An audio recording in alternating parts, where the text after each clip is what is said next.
Drake মরিয়া হয়ে চাইছেন আমরা যেন সবকিছু মনে রাখি। ক্যানাডার এই হিপ হপ মহারথী শ্রোতাদের সোনালী দিনগুলোতে ফিরিয়ে নিয়ে যাওয়ার চেষ্টা করেছেন এবং সেই ব্যাপারটাতে তিনি এতটাই ব্যগ্র যে তিনি এক রাতেই প্রকাশ করেছেন একটি নয়, দুটি নয়, তিনটি অ্যালবাম, আইসম্যান, মেড অফ ওয়ানার এবং খানিকটা নতুন নামের হাবিবটি। 43টি ট্র্যাক আর 2.5 ঘন্টা ব্যাপ্তির এই 3টি প্রকল্পে ধরা পড়েছে কখনো কখনো ক্ষুব্ধ এবং সর্বদাই গভীর স্মৃতিকাতর এক ড্রেক।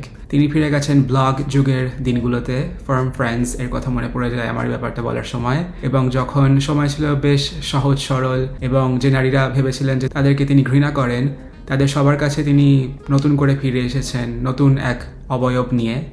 এবং বিশেষ করে দ্রষ্টব্য হচ্ছে কি মেড অফ ওয়ানার এবং হাবিবটির পুরো প্রকল্পটাই এই প্রসঙ্গে বিশেষভাবে উল্লেখযোগ্য। এবং বিস্ময়করভাবে কেন্ড্রিক লামারের প্রতি তিনি বেশ কয়েকটা প্রসঙ্গ টেনে এনেছেন বহুবার, এবং তার পাশাপাশি অন্যান্য কটাক্ষ তো রয়েছেই গোটা অ্যালবাম জুড়ে। সব মিলিয়ে এই 3টে অ্যালবাম হচ্ছে কি একটা সম্পূর্ণ ড্রেক অভিজ্ঞতা, পূর্ণাঙ্গ ড্রেক অভিজ্ঞতা, ভালো মন্দ দুই অর্থেই। বহু বছরের মধ্যে ড্রেক এর সবচেয়ে কঠোর একক র্যাপ অ্যালবাম, হুমকি ধমকি আর আস্ফালনে ভরপুর ওয়েসপার মাই নেম, যদিও এসবের মধ্যে তেমন কোনো অর্থ আমি খুঁজে পাইনি, কিন্তু পিছিয়ে থাকতে নারাজ মেড অফ ওয়ানার সম্ভবত এই গ্রীষ্মে সব থেকে বেশি বাসে চলেছে আমাদের স্পিকারে, এবং হাউস আর ড্যান্স হল মিশিয়ে একটা মিশ্রিত ঘরানার সুবাদে উইচ ওয়ান এবং অ্যামেজিং শেপ যে ধারা নিয়ে ড্রেক আগেও খানিকটা পরীক্ষা নিরীক্ষা করেছেন, এবং প্রসঙ্গত উল্লেখ হচ্ছে কি কন্ট্রোলের মতো ট্র্যাকে কিংবা অনেস্টলি নেভার মাইন্ড এর মতো প্রকল্পেও তিনি এই ধরনের একই সঙ্গীত ব্যবহার করেছেন। অন্যদিকে R&B নির্ভর হাবিবটি খানিকটা দিশেহারা এবং একমাত্র অনুমেয় অথচ কার্যকর WNBA হয়তো তাকে এই জায়গাটাতে কৃতকার্য বলে আমার কাছে তুলে ধরেছে। এবং ড্রেক তার অতীতের আঘাতগুলোকে এখনো হয়তো হজম করে উঠতে পারেননি, এবং কেন পারেননি সেটা বোঝা যায় যে এই ব্যাপারটা তার কাছে একটা গুরুত্বপূর্ণ সমস্যা হয়ে দাঁড়াচ্ছে, এবং আত্মসমীক্ষার এই অভাবই প্রতিফলিত হচ্ছে তার সৃষ্টিতে। বিশেষ করে আইসম্যান হলো ড্রেক এর অনর্জিত বিজয় উল্লাস। এবং ফিরে আসি কিছুটা গীতিলিপির কথায়। Plot twist, the owl never sees the cage তিনি র্যাপ করেন make them remember a, the owl only wakes up to seize the day.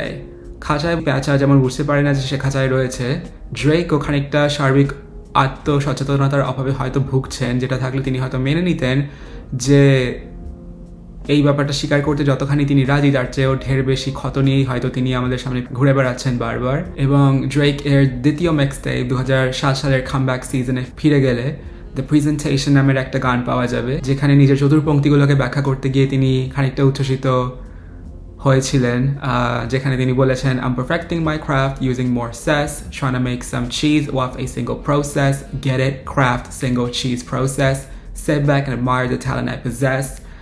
আর সেই আগের উচ্ছ্বাস এখন যে আছে আমি সেটা বলবো না, বরং তাকে খানিকটা বিরক্ত এবং হাঁপিয়ে ওঠা শোনায়।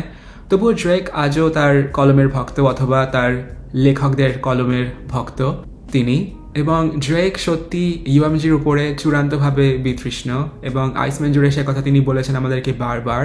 21 স্যাভেজে সমৃদ্ধ বিজ অন দ্য টেবল এই তিনি ঘোষণা করেছেন firing the man not swing the rapper, যেটা সম্ভবত কেন্ড্রিক লামারের প্রতি একটা চরম ইঙ্গিত। গত বছর খারিজ হওয়ার পর ইউএমজির বিরুদ্ধে ড্রেকের মানহানির মামলা এখন অ্যাপিলে, এবং ব্যাপক জল্পনা চলছে আমাদের মধ্যে তার ভক্ত হিসেবে এবং বৃহত্তর হিপ হপ সমাজের মধ্যে।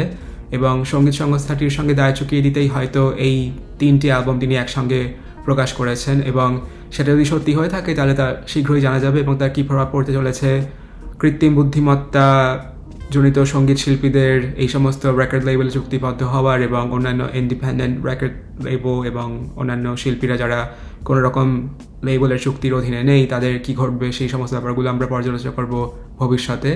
কিন্তু অবশেষে হয়তো আমরা ড্রেককে একজন স্বাধীন চেতা এবং ইন্ডিপেন্ডেন্ট আর্টিস্ট হিসেবে পেতে চলেছি, একজন র্যাপার হিসেবে। এবং সত্যি বলতে এই 3 অ্যালবাম নিয়ে বসে থাকার চেয়ে সেই দিনটির জন্যই আগ্রহ আমার অনেক অনেক বেশি। ড্রেক এর অ্যালবামগুলোর নেপথ্য কারিগর সাধারণত তার ডান হাত ফোর্ডি, এবং এখানেও তিনি হয়তো সম্ভবত নির্বাহী প্রযোজকের ভূমিকাতে রয়েছেন, এবং ড্রেক এর কান চিরকালই স্ট্রিট এর দিকে।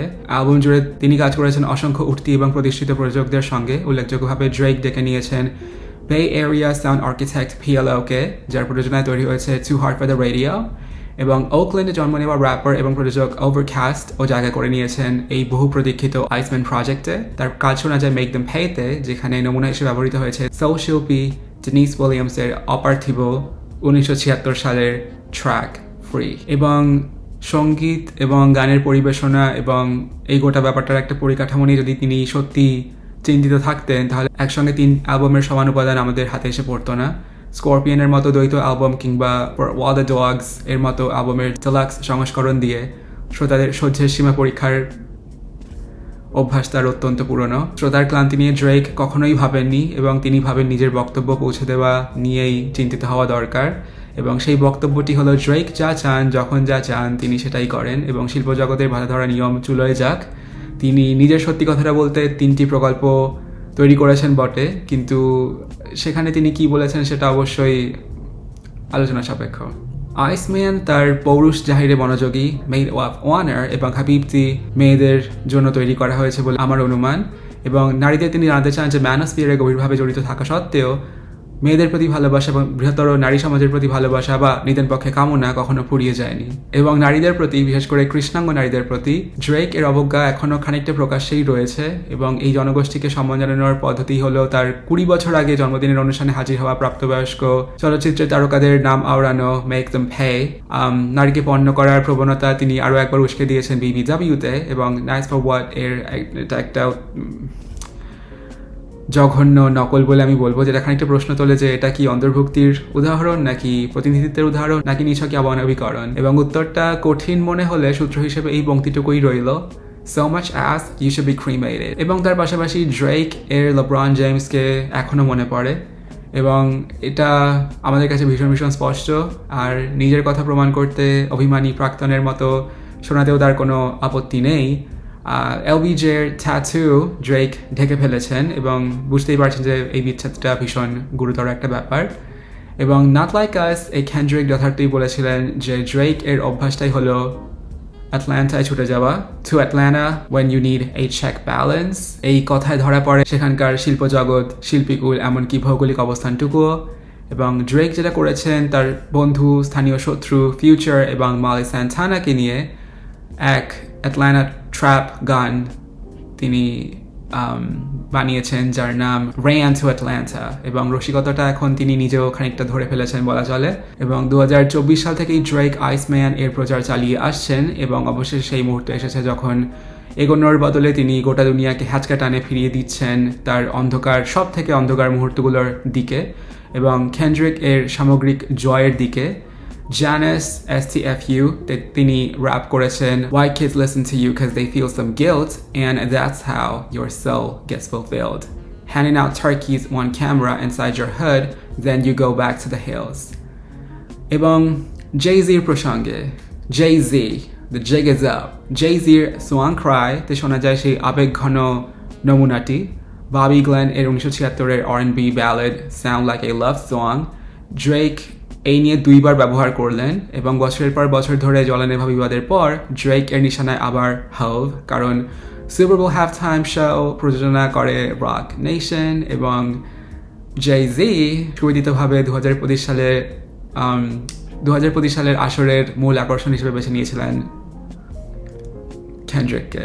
এবং এই নমুনাটুকু যথেষ্ট মনে না হলে জানাস STFU তে তার ঘৃণা উগড়ে দিয়েছেন তিনি সরাসরি We know how you OGs rocking already, my man, the jig is up। এবং যদি আপনার মনে থাকে 2024 সালে ড্রেক 100 মেগাবাইট এর মিডিয়া প্রকাশ করেছিলেন এবং সেই বিপুল ভান্ডারে মোট ভালো গান ছিল হয়তো একটি। আর কিছু কিছু ভাবনার মধ্যে উল্লেখযোগ্য একটা পংক্তি আমি আপনাদের সামনে তুলে ধরতে চাই এই মুহূর্তে।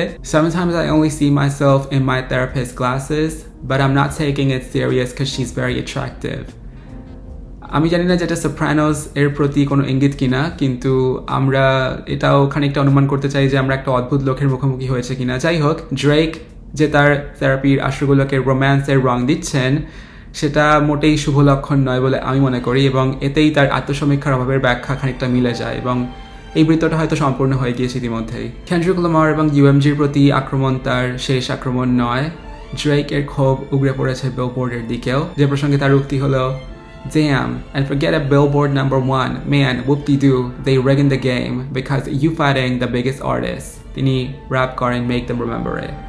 অথচ সেই বিলবোর্ডই তাকে 1 নম্বরে উঠতে দিয়েছে এবং জয়ের স্তূপে এটি তিনি হয়তো আবারও তুলে রাখবেন কোনো একটা তাকে।